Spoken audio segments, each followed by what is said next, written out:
everybody. Eric from Outer Limitless coming at you today with Joe from Survival Attitude. What's happening, man? What's up, Eric? How are you? Good, buddy.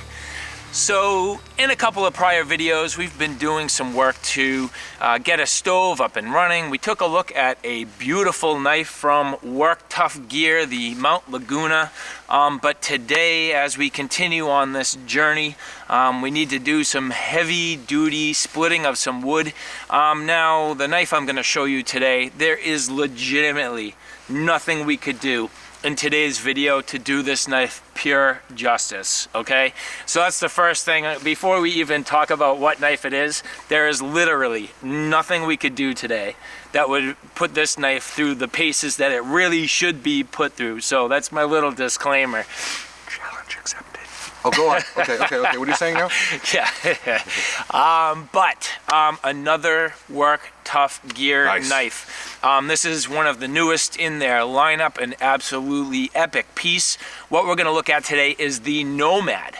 Now, the Nomad is, again, manufactured by Work Tuff Gear, but it was designed by Zeke.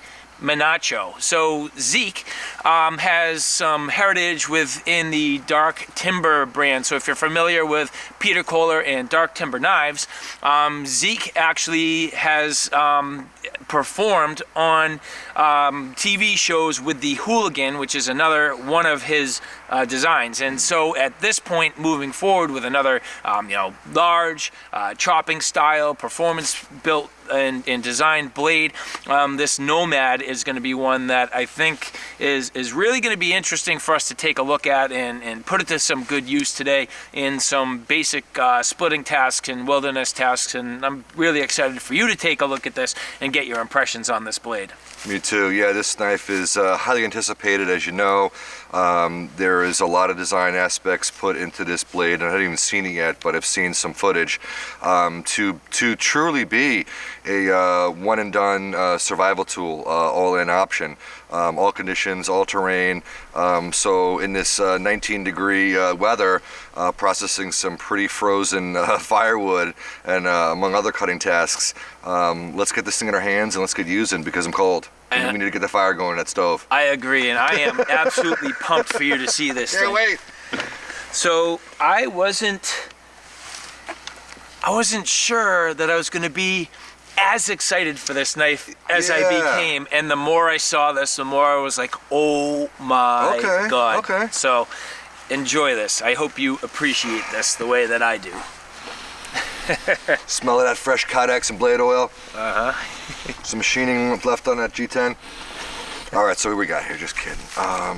This Work Tuff sheath's just amazing. All right, look at this monster. We got weight all over the place. All right, you know the sheath. It's just epic. It really is. Love the ability to have some flex. Love the snaps. You can take it off without having to take your belt off. That, the machining on that G10. Deep set screws, got a little bit of hook for the back. Colors are cool. Got multicolor here. Nice little hook in the back. So if you didn't have a lanyard, or even if you did, you get some nice way to save that from flying out when doing some heavy chopping. Nice fit and finish. Let's get in this. Ooh, I like that. We can actually grab and go and being fully deployed. What? Holy maron. Are you kidding me? Look at that. Oh my goodness. Holy mackerel. This is serious equipment. Oh, the feel of that steel. What do they got here? Is this D2? No, that is their SK85. Oh yeah. That's amazing. Oh, that's incredible. We can strike with this all day. We can get some bark off. You just go like this, it's gonna chop. I mean, oh, the fulcrum, the balance is amazing. This is not too pronounced, which I like. So when you are swinging, you do get full, pendulum action. No digging, no biting. That's very important for me. for plunging if we had to. There's no chance in heck we're gonna go past that, so you're gonna feel safe with this all the way through. Straight as an arrow. Oh yeah, there's no question. Zeke knows what he's doing. This thing is meant to perform. We have a nice flat going all the way up to a high saber. That line continues straight through the non-sharpened swedge. It's thick. So he says 0.27? 0.27 SK85. Okay, I tell you, SK85 is a nice steel. It just feels great. And I tell you right now, there's no way wood chips are going to get in this thing. That's going to continue to pound right through. Piercing tip. I mean, man, dude, to plunge and pierce. It's beyond a work of art. It is such a performer. I tell you what's nice about the big belly in this thing is you do get a little forward handle weight, and that's what it's meant for. It's meant to chop. You know, I was ice fishing up in one of the big lakes last year, and my auger just blades dull out real quick. And I had a nice knife. It was straight all the way through, but I was able to chop through the ice hole. This thing will just take divots out of that ice. I'd love to put this through the ice chop test, but what an amazing piece. You got a little hole there, so you want to do some sort of lanyard to keep it locked in, you can. And some people say that you put a hole in a blade and it's able to dampen some of the vibration. I don't know how true that is, but the scientists have said any type of hole in steel is a way to deflect some of the shock. But either way, that edge is outrageous. This finish is pretty cool. Some sort of acid or stone wash. I wonder if each one is different in its own way. I bet you each one's coming with its own character. Nice laser edged. And of course you got the nice Nacho logo there. That's great. Nomad.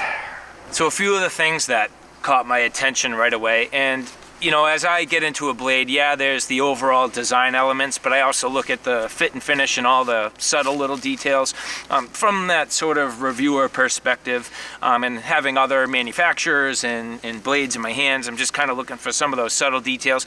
And the things that caught me immediately, like for example, when you feel that edge, and you've already said you could strike all day on that, well, you got this little sort of choil on the top and the choil on the bottom. Feel that. Just run your finger over that. Oh, I did, and it's smoothed out a little bit, so it's not going to tear up your thumb. It's smooth. So these subtle little things that that when you look at it, you're like, dude, they thought of so much to perfect this thing. So you get that nice square spine, but then it's nice and soft where you grip it. Yep, I mean, top and bottom both. Top and bottom. Smooth. That's just amazing. It really is. The rear too. Yeah. Oh, the whole thing. It's it's really well thought through. The contouring of this handle is ridiculous. And again, such a subtle little detail. Flush all the way through. It's completely flush, hand sanded. But look what they did up against the tang of the knife. What do you see? With a little micro red liner in there. It's the tan, right? Because you get this. I'm colorblind. Oh, sorry. but you're right. That's what I'm saying. Yeah. Right. So they think about the littlest details to the point where the very first layer of G10 on this is that tan that just pops up against the tang of the knife. Yep. It's such little details like that that I have come to greatly enjoy about Work Tuff gear, and combined now with Hooligan, Zeke, man, what a great team. I know. I mean, everything is completely even. These scales are completely even. That hand sanding makes all the difference. I mean, you can CNC machine all day, but then you're going to have to get it home, and you're going to have to take off those hot spots. It is a knife this large, there are none. And out of the box, there's no mods that Survival Latitude needs to do with this knife. I mean, I'm sure I could find something, but there are none. I mean, everything, even the way the apex is coming to, it's symmetrical. The finish on that edge, it's even on both sides. It's almost a mirror polish. It's almost a mirror polish, and you see knives too with this type of blade geometry, and you may get, you know, perfect sharpening down here, but then up here it gets weak and thin and it gets fat down here. This is even all the way through, and there's no machine that's going to do that. Somebody is on that wheel or buffing whatever, and they are taking the time. So there's no question that Work Tuff Gear has employed true perfectionists, and they are definitely experts in bladesmithing and as well as sharpening. And the other thing that's really frustrating, you can get a knife with all these features I tell you right now, but in the end, if they leave that sharpening up to you, it's really frustrating. So that's where a lot of the finite detail comes in play. And you know, you could spend $200, $300, $400 a knife, and in the edge you look at it and go, are you kidding me? It's right. blunt. You're gonna make me do all that work? So no, out of the gate, that's just impeccable. Pretty sweet, right? Oh yeah. Well, so I mean, it's one thing for us to sit here and talk about this knife, but you know, I think it would be worth maybe getting Hooligan Zeke on the other line here. So while me and you get to work, let's talk to Zeke. Nice. Hey Zeke. Hey, what's going on, Eric? How's it going, man? Very good, buddy. Hey, thank you very, very much for taking the time today to you know, come onto my channel and really introduce yourself to all of my viewers and subscribers. You know, I think in this community to get the people behind the scenes in front of the camera is a really great opportunity. So for everybody who may not know you, here we have Hooligan Zeke Manacho. Before I take off here, I'm changing your name to Nomad Zeke Manacho. I think in my old age, I'm a little bit more of a nomad than a hooligan anymore, but you never know. It comes up whenever I need it, and that's a good thing, man. It's like a light switch. You just turn it on and off. Well, I'm going to lead off with a very difficult question because I was wondering if Hooligan Zeke and Nomad Zeke both walked into a knife fight, which one wins? Oh, man, that's a tough one. I would have to go with, man, that's a tough one. The Hooligan's just made to destroy stuff, though, man. You know, the Nomad is like the Nomad's like versatile and all that kind of stuff, but the Hooligan, especially if you go with the big Hooligan that I used on the show, yeah, that thing's a head taker, man. Yeah.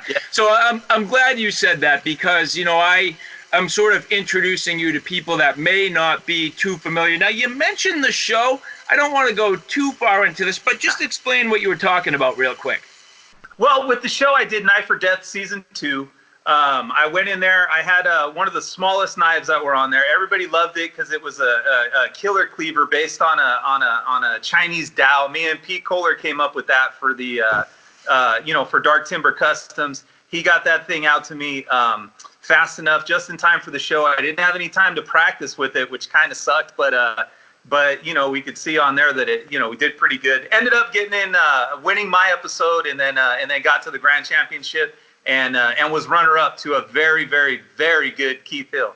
I call him the American Jedi because that guy's just awesome, man.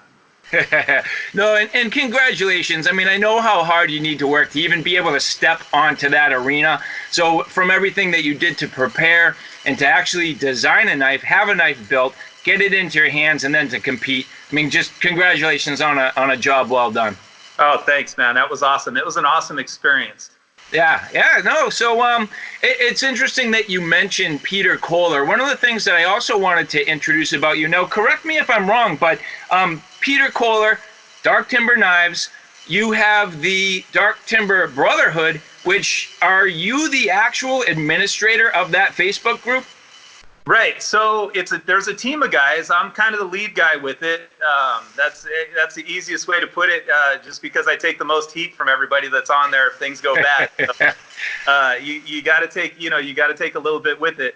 Yeah, I helped Pete set that up, and we've really grown it, and we've grown him, and we've grown that company out, and it's just, that thing's taken off, man. People love the idea of having. Well, first of all, Pete's just a creative genius, man. I mean, when you listen to him, he's like a whirling dervish. He's like a cross between Yosemite Sam and a Tasmanian devil all rolled up into one. and his heart's in the right place, which are all things that drew me back into knives, because the honest gospel truth with that is I was burned out of knives about 20 years ago. After nobody wanted to do any of my designs and any of that stuff, I just left it alone. Until I talked to him, he was just starting out.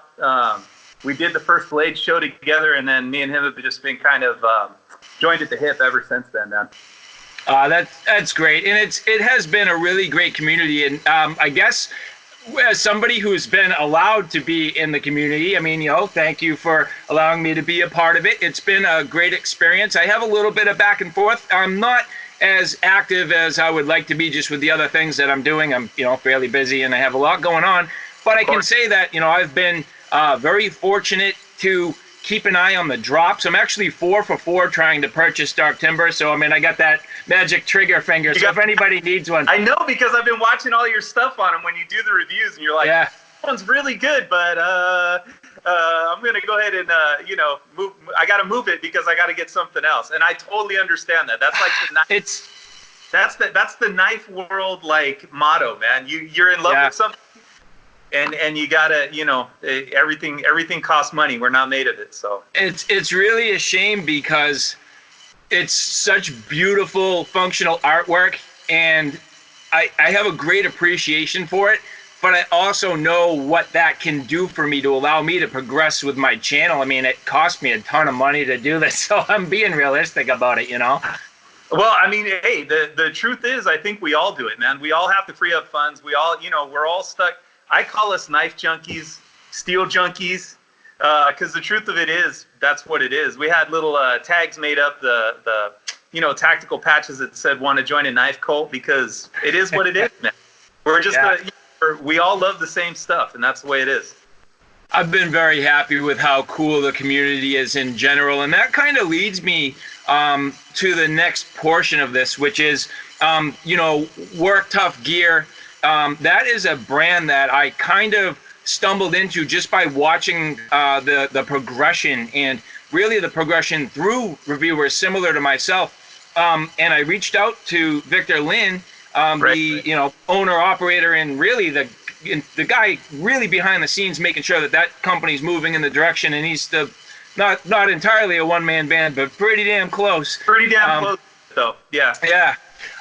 And so, that's really at the heart of it, why we're here today. So, you have your work with Dark Timber and Peter Kohler and the Hooligan, but now we're talking about the Nomad. And, woo, man, you really, really did an amazing job with this knife. Now, I've heard you talk about this in a couple of different media outlets, but just for my viewers, can you go just a little bit into your inspiration and how you came up with this particular design?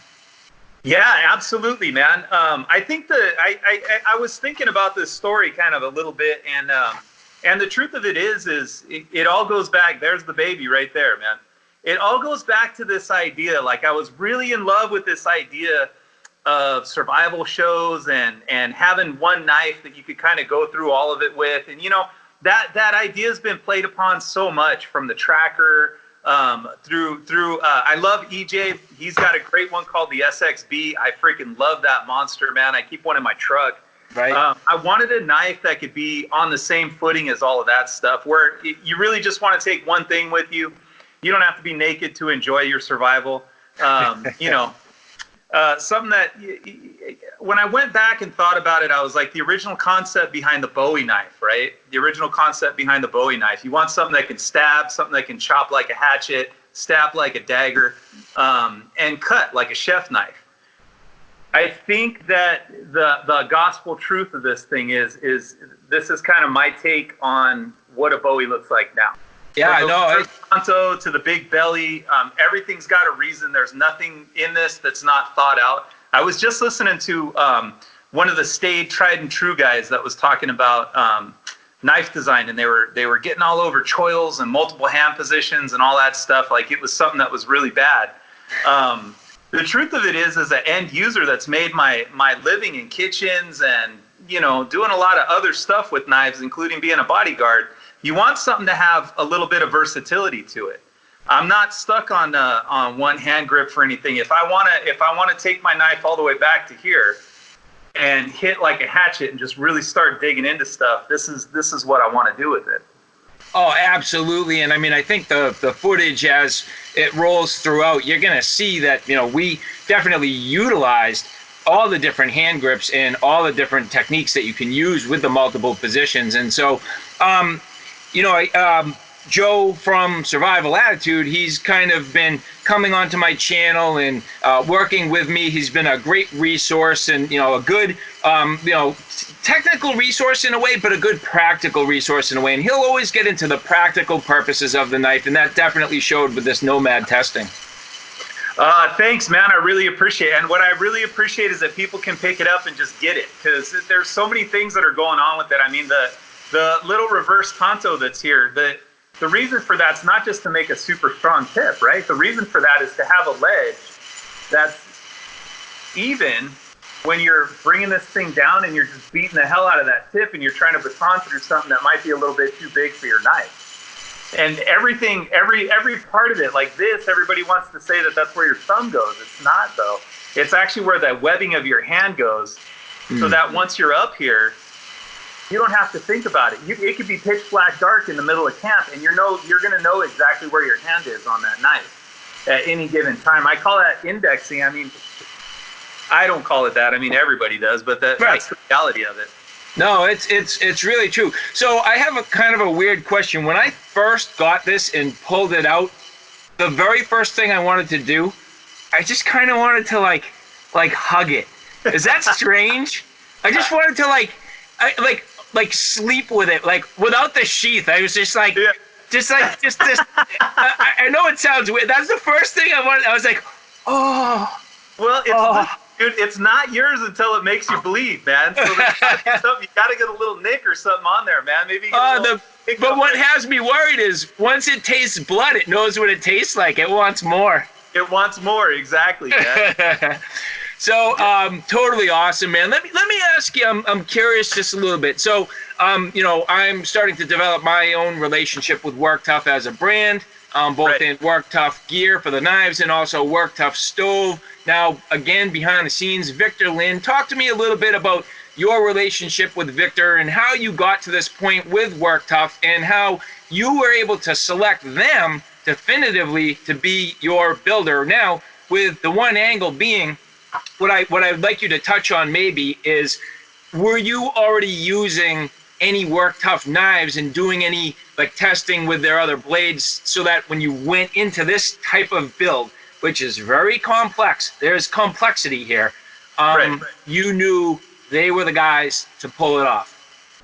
Absolutely, man. And I'll tell you, let me address the first part of that. The first part of that is, do I have any of their knives? Yeah, I have a Tile, and I love that little field knife, man. I think that is just, if people give that little knife a chance, man, that thing should be just on everybody's top 5 list, man, especially for 2020. The other one that I had was the Lanzetta. The Lanzetta is actually it's my trunk monkey in the back of my car, and that's one that I've been using for hiking and all that stuff. And so, yeah, I really enjoyed it. I enjoy Vic's take on SK85. I like that he keeps it right around 57, 58, so you can resharpen it in the field.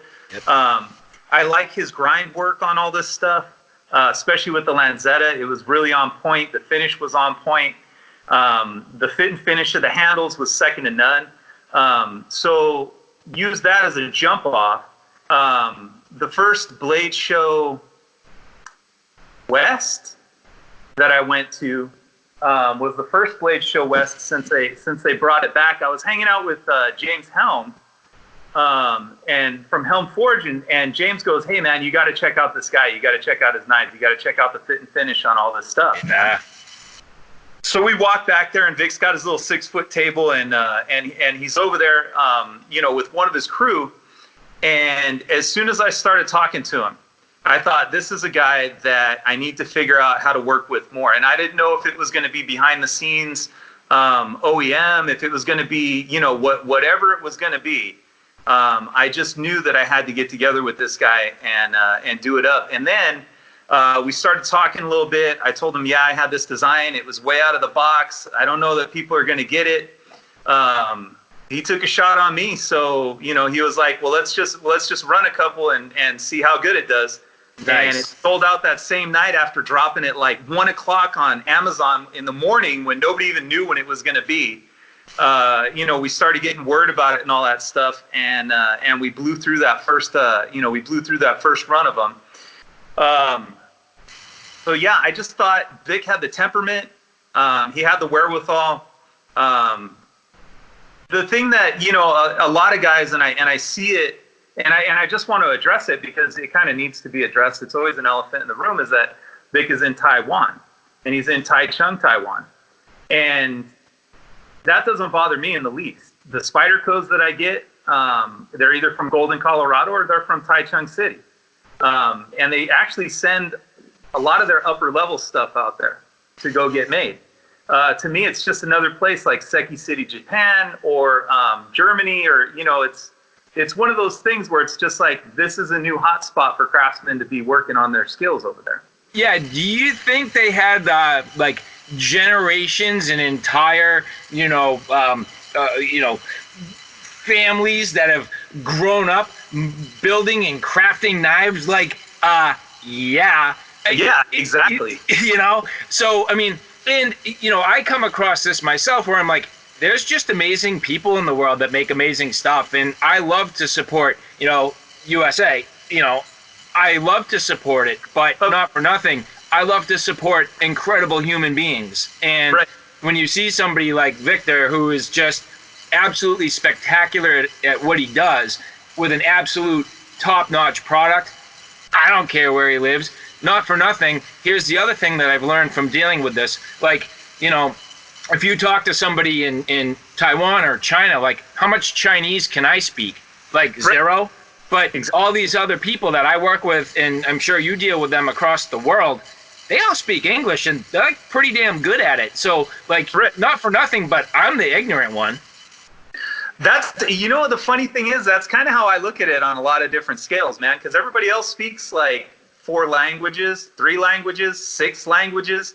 I'm over here like, yeah, I speak English and I know how to swear at people in Spanish and Italian. So, you know, whatever, man. Yeah, you know? Yeah.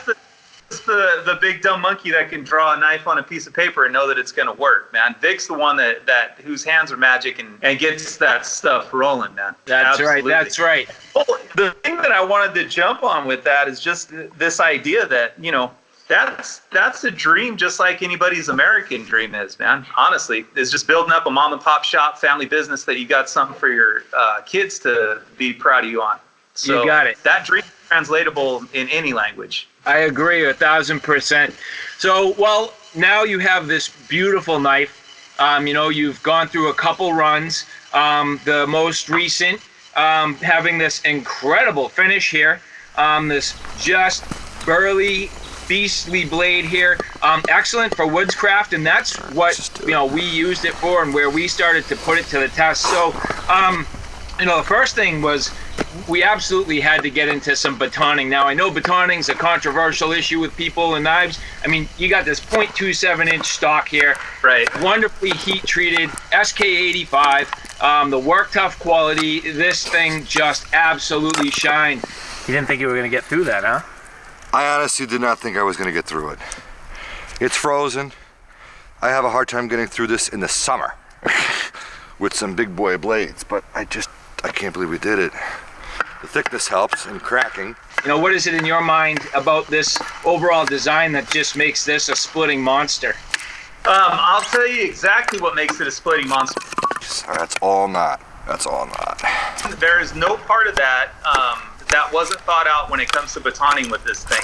It has everything to do with the edge angle that's consistently going. There's no part of this where that edge angle just kind of stops and it's a dead spot. So once you have that into the wood and you want to give it a little wiggle, it's going to get right through to where it needs to go. The idea of doing this we did this full high flat grind with it, but we kept all the thickness at the very spine of it. That 2.7 goes all the way up to the tippy top. And then just doing that primary edge is a high convex, man. Everything about this knife just says, let me just beat up some wood with this thing, man. Let me just get into it and do it up, man. And it absolutely loved it. And you know, one of the things that we were noting while we were working, I mean, obviously you have this full-length handle with the multiple position grip, but on top of that, batoning, not a lot of shock. I mean, that's the other thing, you know, and we were working in literally sub-freezing conditions. It was like 19, I think, 19 degrees Fahrenheit. Frozen wood had been out there just completely frozen, and I mean, we split like crazy, and really no shock in the handle, just really did a great job.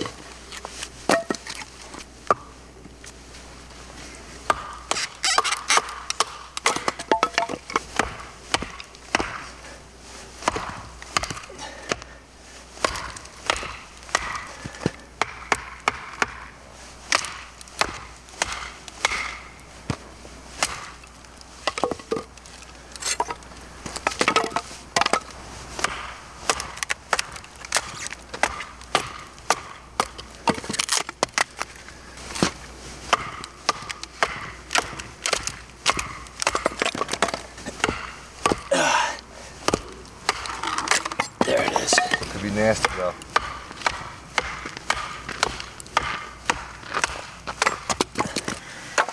Whew. Oh, all right. So this one has this has just been sitting outside. Mm-hmm. Nice and frozen. Mm-hmm. It's got a funny angle on it. I should be able to size this thing up maybe this way, right? Sure. That's about max capacity for something like this, I'd say. Oh my God. Let's get this set.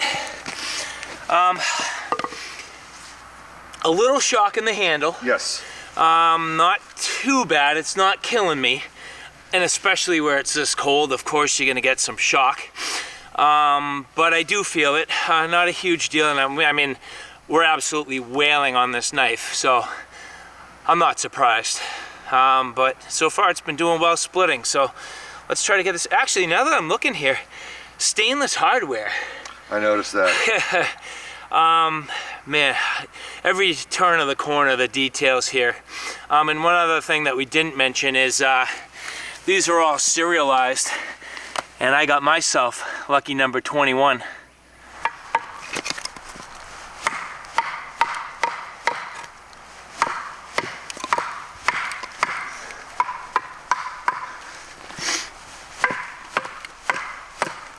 Oh my God. I mean, this is a serious chore for this knife right here.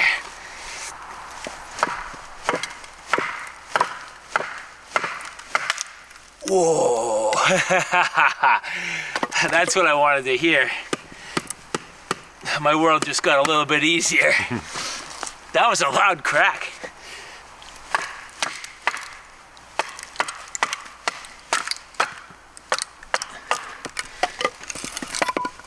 Wow.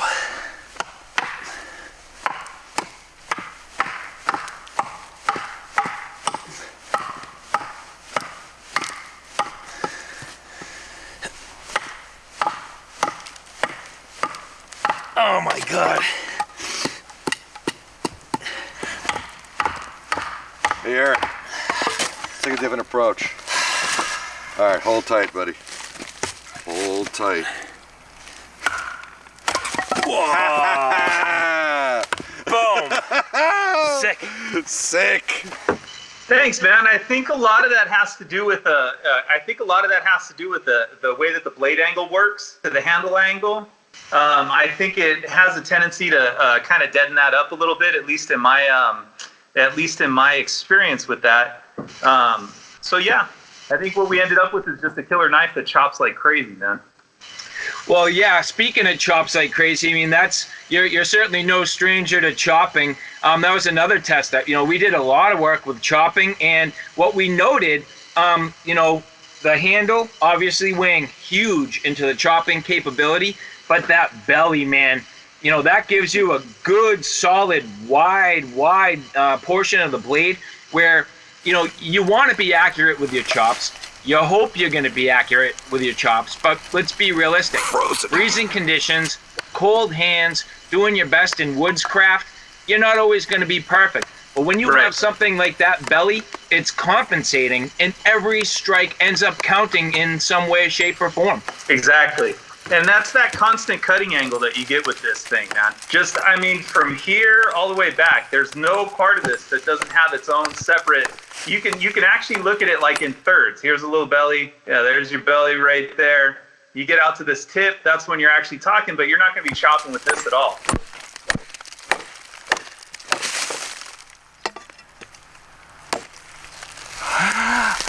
That's no work. And as you can tell,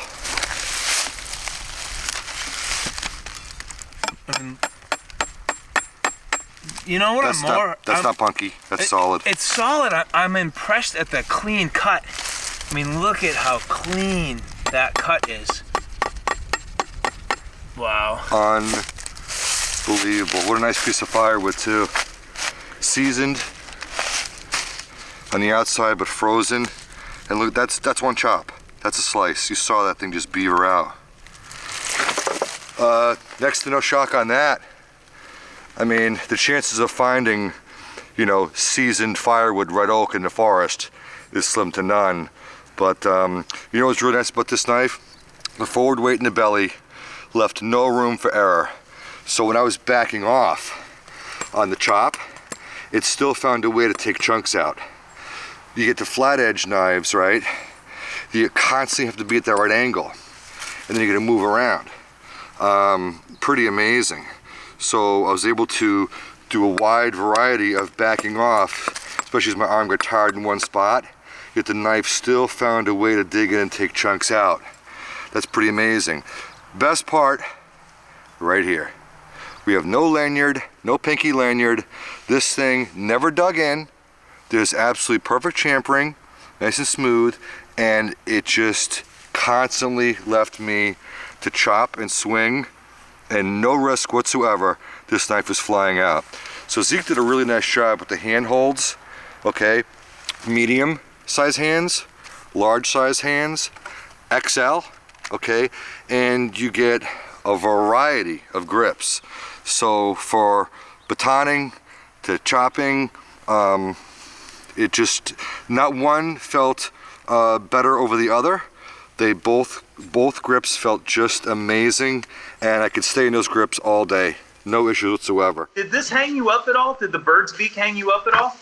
No, and I'm pretty friggin' anal about that, and it didn't bother me. Likes them, and everybody told me the same thing. You can't do a knife that's got a bird's beak on it because they're gonna be catching their pinky on that, and they're gonna blow it up. And I said, no, it's not like that, man. What it is the same sweep of a Moran handle. We just exposed the tang. So it's exactly the same as like when you have a Moran handle on just any of these knives that all these guys do. Cass and let me see, hang on. Here's a good example. This is on a Russo knife work. But see, there you got this Moran style handle, and it's got that same little tit that comes out there on the end of the pommel. We just took away the handle for it. But kept all the geometry and everything the same. So even if your hand's on there, it's just gonna ride it. Yeah, no problem at all. In fact, cool, you know, I'm a little bit surprised because you know, people, oh, your pinky hurts you. You know, my comments, oh, your pinky. I'm like, hey, it's a real data point. If it's crushing my pinky, I'm gonna say so. Yeah, I mean, seriously, yeah. And that's something that I was like, even when I was doing it up, I was like, yeah, that's kind of out there. Hopefully people like it. Hopefully it doesn't mess anything up, but I don't know, man. Yeah, so as Joe mentioned, I mean, the belly, absolutely sweet. You know, you get that real wide, I mean, that's almost 3 inches of pure power right there that it's really hard to miss. I mean, obviously, you need to be accurate with your strikes to really get a good V-cut, but at the same time, you know, even if you're off a little bit with the knife and your positioning, and you have really, I mean, a full 3 inches on that belly, that just gives you that good cutting power. So with that 0.27 inch stock, this thing's a beast. When you get into it though, if you want to make fire with it, you just stick it in and turn it around. I mean, there's your bow drill divot and all the rest of that stuff there. It's and I think the other thing with it, and I stole this directly from the French chef knives that I was using a lot of, is just the way that the handle angle works. If you put this down on a cutting board and you're at camp, and now you can do all your draw cuts and stuff with it, and it still just bites in like butter, man. That's very interesting, actually, now that you mentioned that. You know, with the sort of finer tasks, we did do a good amount of slicing and tried to get some fine feathers. Obviously, as you had mentioned, you know, your ability to really choke up on the blade, and as you had mentioned, you know, between that area for the webbing and your finger to index, your handle shape right there works extremely well. And for the most part, we were able to do some pretty good feathers. Now, one thing that I did want to talk about, and I think it's an important differentiation, because you can't get the best of everything when you're building a tool that's kind of a rounded tool and gives you all these different tasks that it does a very good job on. But the grind angle and the thickness of that stock, there's no way this is going to be the finest, you know, carver or feather stick machine. And not only that, but where you have that convex grind, you know, you need to work a little bit more with a knife like this to find the angle and to really take your time to get those feathers. It will do it, but it's not going to be quite as natural or conducive as more of a belt knife. So just an observation that the grind angle on this is maybe just a little more shallow than a smaller blade, because this is leaning towards a chopper and that sort of heavier task. I feel like the grind angle is just a little bit more shallow. Now, the grind on these Work Tuff are typically a convex edge. However, compared to some of their other knives that have a thinner stock, because of the combination a thicker stock and also, I believe, maybe just a little bit more shallow of an edge, you're going to notice this doesn't do quite as nice a job with the curls and the feathering and the carving tasks. Now, that's to be expected. I wouldn't really expect this to be the best at slicing tasks, but for a knife that's a pretty wieldy size, it definitely does okay. I wouldn't change a thing. I'd rather this lean towards a good stout edge that doesn't chip out in those hard chopping tasks rather than being a good carver. Obviously, something like this, you could have a nice little companion blade with you to give you that sort of dual purpose, but overall, definitely capable, and it will do some of those carving tasks. Something I like to do with bigger blades, especially when you have this thick a stock, it's going to be a little bit more difficult to feather, as we saw, but if you hover above your stick, you can go up or down. I like to go down to keep it safe. Grab the blade like a kukri. I'm not the best at feathers.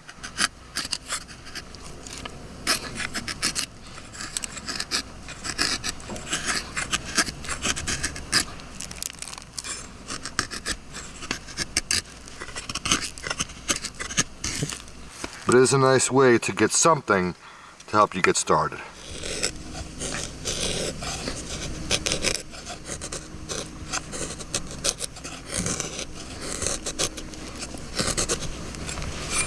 It's a different approach, but you can still do it with the big blade.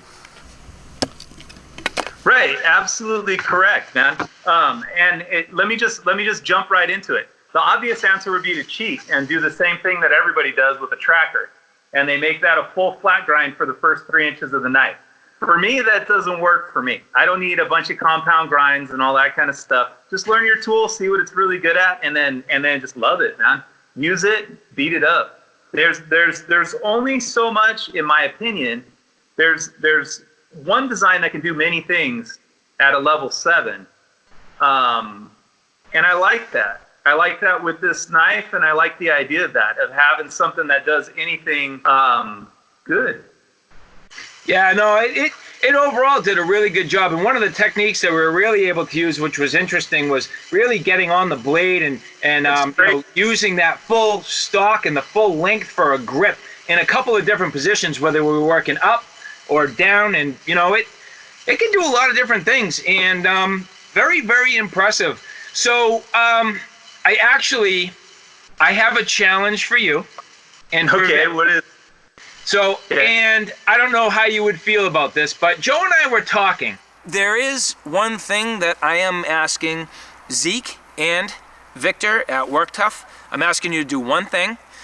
It's an experiment. Yes, and I challenge you with this. Yeah. Make this in an 1/8 inch and have 2 versions. And let's see what that 1/8 inch can do. Because could you imagine this in a real light wieldy blade? It's going to be interesting, but if you can get the proper flex and the proper, ductility and heat treatment to that 1/8 inch steel, and maybe it's not only, maybe it's a little thicker in spots, or it needs some design to be fully proven and tested. But I can see this also being a thin stock and being just this crazy lightsaber that just has this just ridiculous performance. And you'd have 2. You'd have like your heavy duty chopper and your light wielding sort of machete style. And so I challenge you guys with that. I challenge you, if you followed this video all the way to the end and you're still watching, to make this in a thin stock and have 2 versions, because I think that would be sick. It'd be sick. Now, you got this 0.27 inch thick monster.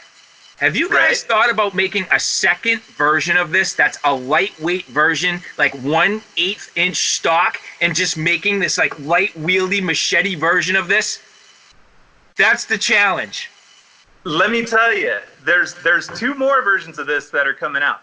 Really? There's a field knife version that actually I was just we're working on the handle and trying to get some stuff accomplished with that. Wow. I'm not ready for 1/8 inch anything yet. That's really not my wheelhouse. Doesn't seem like your style. No, not my style at all, man. But it is down to 1/8. I think we're gonna do something like 0.182, something like that. So down from 2.7 to 1/8.2. 6.5 inch cutting edge. It's not gonna have a million different hand angles on it. It's gonna have a nice handle box on it. And it's going to be the field version of this knife with the 6.5 inch cutting edge. And I think that one is going to be very popular. It's going to have it should have a fuller in it. There's some little tricks with it that you'll see when they come out. Some things that we didn't need that the big one has that one won't need. And I think that one's going to be the light wieldy, just hiking knife, field knife that people want. On the other side of that, what's out in the water is one with a 12 inch cutting edge. And that, I don't think that's going to be 2.7 either on the spine. I think that's going to come back somewhere else. We haven't decided what it's going to be yet or what steel it's going to be yet, but I know there's going to be an XL version of this that people are chomping on the bit on already. Wow. Okay, so 2 follow-up questions. SK85 on both models?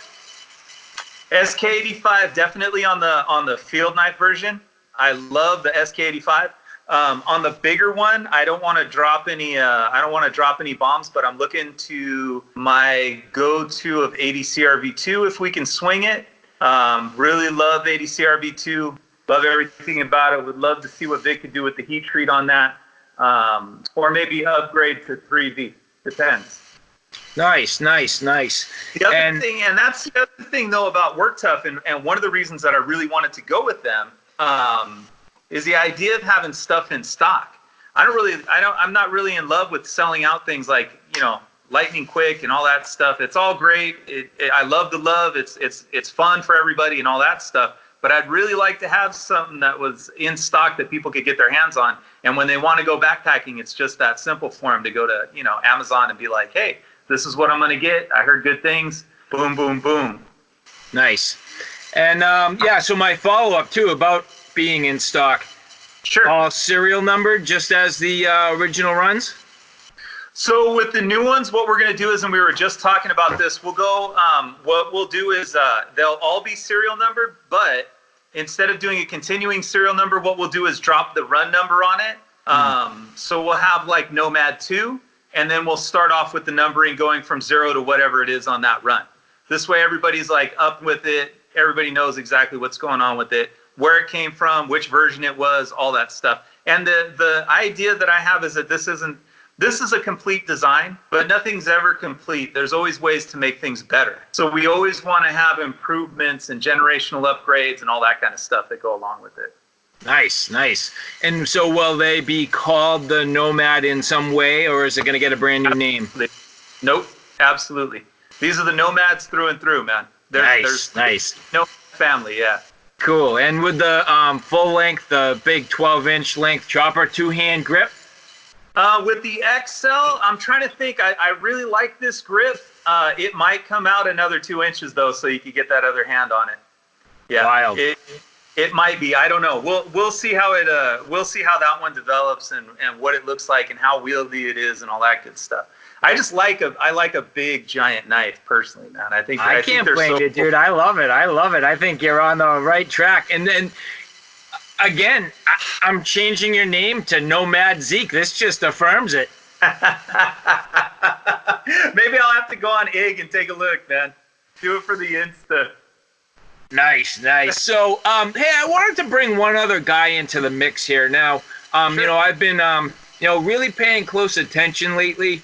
And, it's one thing to have a great knife. And don't take this the wrong way. I love the Kydex that Work Tough Gear does. They do an amazing job. They're, one of the best Kydex on you can't even call this a production knife. It's not. This is like mid-tech stuff coming from Victor Lin. But I think so. It's got a lot of human hands that touch this thing before it comes out, man. That's right. And so I don't want to discount that. However, I have noticed that Positive Made Leathercraft has been doing some really, really nice stuff for the Nomad. And I don't really know the guy, but I've been seeing his work and it's incredible. And I thought I'd just kind of throw that shot over the bow. But I do, and Dave Puzon is the guy that owns Positive Made Leather. I know him and Sergio Ortiz from Ortiz Leather got together. And they were working on like the whole baldric sheath with it and like how all that stuff comes together. And they both have a really inventive take on leather work and how everything goes along with it. And what I can say is I think Dave loves his Nomad a lot, man, because everything I'm seeing with that thing is just him beating the absolute crap out of it. The other day he was cutting wire with it and nails and all kinds of crazy stuff. Yeah. And then and just doing it up on, bringing the edge back on his work sharp and then wicked edge. That's what it is. Right. Yeah. So he brings back the edge on the wicked edge and then rolls off from there. Man, I'm an old chef, dude. So I have like whetstones and I could get a hair popping sharp on the bottom of a coffee cup. So I'm not big on all that other stuff, but I know he brought that thing back to life with that and did a great job. But yeah, Dave at Positive Made Leather is just absolutely killing it, man. And then Sergio at Ortiz Leathercraft. I really can't say one without the other because both of those guys are just amazing, man. They are absolutely amazing.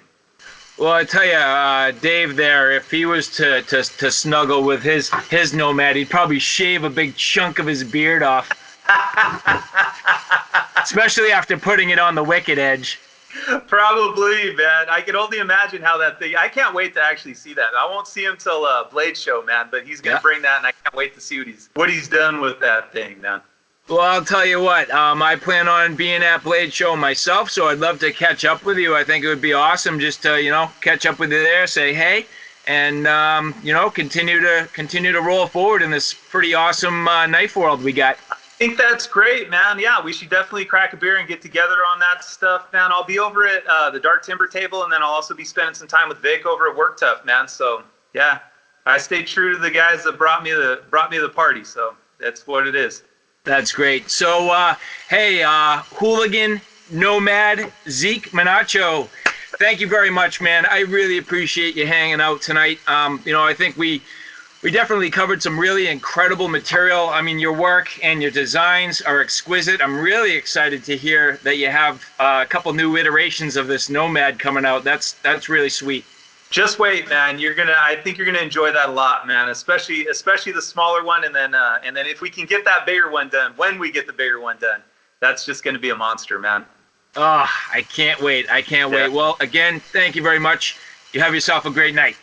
I appreciate it, Eric. Thanks for taking the time, man. Take care. Have a good one. Ooh, Joe. Hooligan. I don't even know where to even start with this wrap up.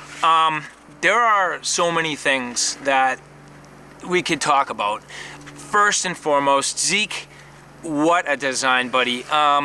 Unbelievable. And I'm gonna make a bold statement.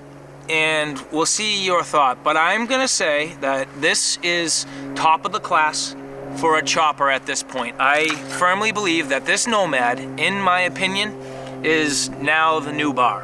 And I know it's a bold statement, but I'm going there. You know, you and I alluded to that about 3/4 of the way through the video. And I got to tell you, I'm almost crying inside because the amount of energy and investment, time, and resources in testing blade manufacturers put into their choppers, obviously going off your traditional machete style, right? You combine that with the buoy, okay? But then you take other aspects of the kukri, and you take those 3 proven platforms, and you add, let's say, Zeke's experience on it. You've seen some of the testing he's done throughout his career, right? It's crazy. But using this knife for what we've done today, even to, you know, we struggled at first with some feathers, but then we tried a different approach, right. Okay? You can hold the blade that way. I'm gonna have to say, Eric, and we hinted this earlier, I just do not know of another knife of this size and capacity that can perform this well. I would literally take this in the from the Amazon, okay, chopping vines. I would take it up with John, okay, up in Northern California in that hardened, arid, cast iron wood.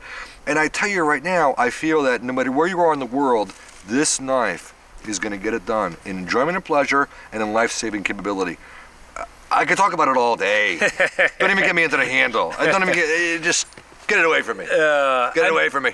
I mean, everything from the fit and finish and the quality craftsmanship, you had to pull this off to bring this design to life. So it's one thing for the designer to see this in his mind, but it's another for the manufacturer to make it happen. And the fact that these sort of 2 major brains, right, combine into this literally functional artwork, first of all. But second is beautiful function. And I know it sounds weird, I said the same thing 2 different ways, but like, this is the total package. So not only do you have this beautiful looking thing that functions, you have this fully functional thing that's beautiful. And I mean, I've had plenty of choppers, I've had plenty of knives. I am blown away at this. I really am. The minute I saw it, I knew that this was something special. You know, this is a knife that I'd love to do it someday. My favorite show in the history of any TV show is Alone, okay? I can't imagine that experience. And homage to the folks that have gone through. People have tapped out first day. That's right. People have tapped out after, you know, what, Zach Fowler, 80-something days. I mean, it's just crazy. But this is the knife I would take. This is very simple, naked and afraid, okay? This is the knife I would take. There's no journey that I wouldn't feel absolutely confident in its ability to get what you need to get done, with the ability to have finer tasks that are done with ease. I mean, choke up on it, you can skin with this. You take that 8-inch stock, by the way, you lighten the load a little bit, you can really get into that skinny and kukri style because you got that belly. And the looks, we're dealing, I mean, let's say you have an MSRP on this thing, let's say $250, okay? Maybe you get a little bit less depending on where you buy it, but let's say at least $250. You are competing against knives that are in the $400, $500, $600 or more range. And we know what brands are talking about. I know okay? it. I agree. It's coming fully outfitted. I mean, the Kydex work is great. They've been nailing their sheaths. Oh, yeah. You know, the one thing that we were talking about, too, is converting this into a Baldric style carry. So if we could potentially modify this plate a little bit to get it into that vertical orientation, utilize some of these holes in the rivets that are already there to get your sort of shoulder strap on there.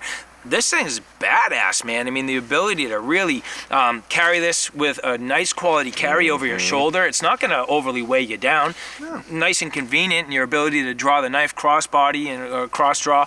I mean, really sweet. I think it'd be very easy to do. You and I kind of discussed that. I'm a big proponent of Baldric carry, especially for bigger blades. Okay, but you take this plate, this mounting plate, okay, because this is designed for right or left hand carry. That's the joy of this plate, okay? All you do is you put 2 extra, whatever you call these grommets or whatever, right here. So this looks like it's uniform. If you turn it this way, this would come off. And these two extra holes, they're gonna have the balance point right here.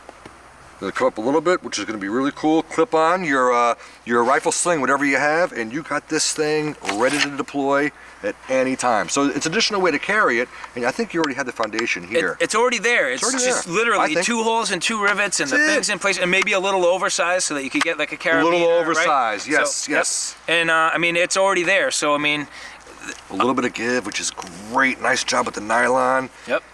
And Velcroed and snapped. Yep. Solid. Yep. You're not losing that blade. Hardware is incredible. Again, I mean, just take it from me. You've seen the work. You've seen this in action. You've heard from Zeke. I mean, there's not much more we can do today without putting this through serious punishment, which we've already really put some pretty good work to the test. So I think that about wraps it, Joe. I think it does. All right, guys, there you have it. The Nomad from Work Tuff Gear, designed by Zeke.